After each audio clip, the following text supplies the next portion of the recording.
explain in general for now what Russian tourists can bring with themselves to EU countries and what they can? So the EU has adopted a wide range of different sanctions to cripple the Kremlin's ability to wage war against Ukraine for its war of aggression against Ukraine.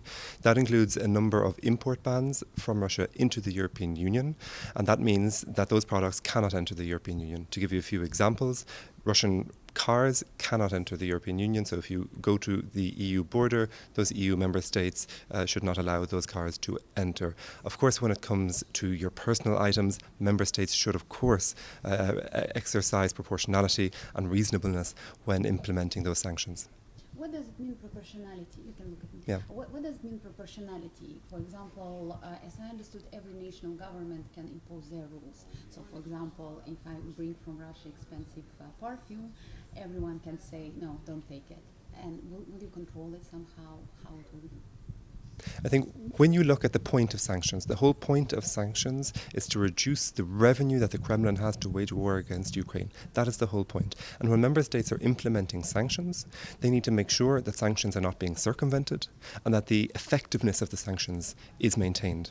So there is a very big difference between bringing lots of products over to circumvent the EU sanctions. There's a difference between that and then your personal items for a trip to the European Union. So our point in the EU, what we said, is that when member states see these products, or these Russian citizens crossing over with products into the EU, they should exercise proportionality.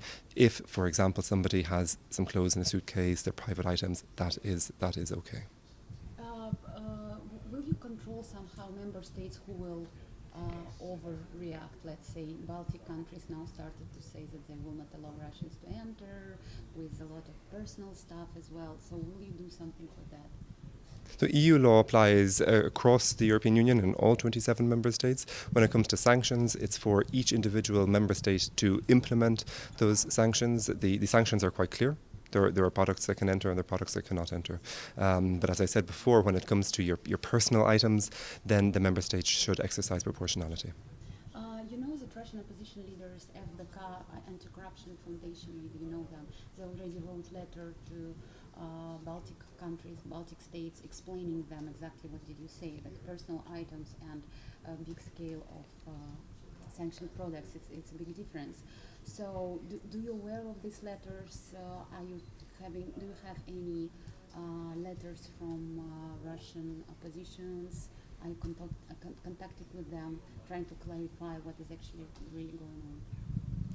I'm personally not aware of any specific contacts on that topic. What I can say is that the European Commission is in contact with all member states to ensure that our sanctions are uniformly applied.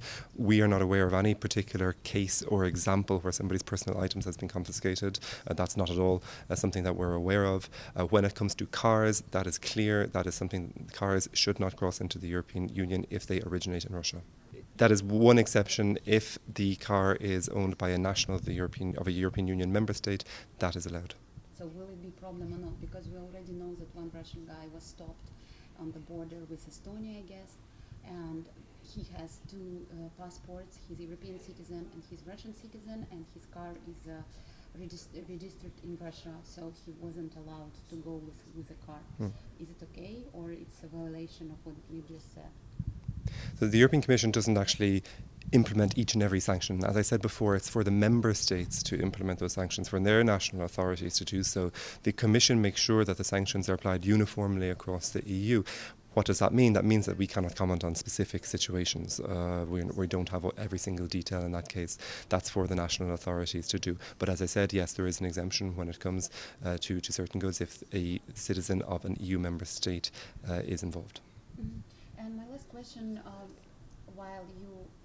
actually two questions. Why right now you decided to clarify this moment with cars? Why exactly now?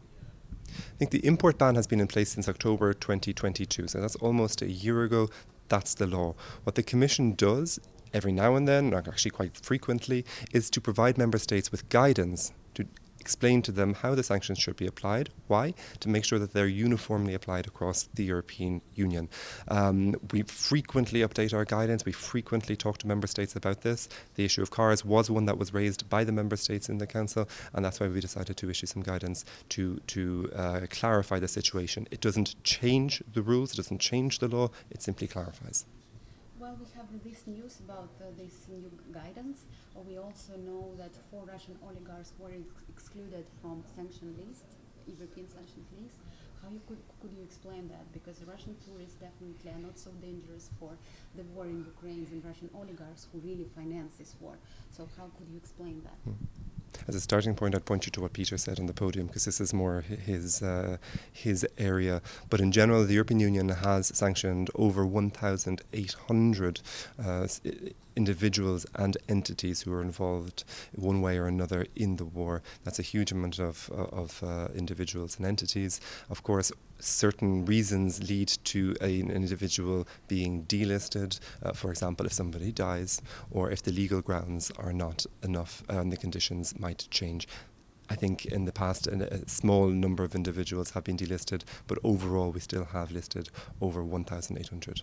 And my last question, what could you recommend, what could you advise to Russian tourists who are, like, let's say, against war but just try to cross border with EU, what they can bring with themselves and what they cannot, or what they definitely shouldn't take with themselves to be sure that they can pass the border?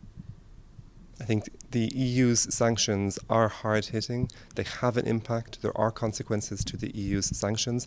Why do we have these sanctions? We have these sanctions because Russia invaded Ukraine, because of its war of aggression. There are consequences to sanctions. So it's for each individual to take their own responsibility and, of course, inform themselves about the consequences of those sanctions. We have a very good website where all of that is explained, but as I said before, it is for each national member state to implement those sanctions on the ground, so perhaps contact those national authorities.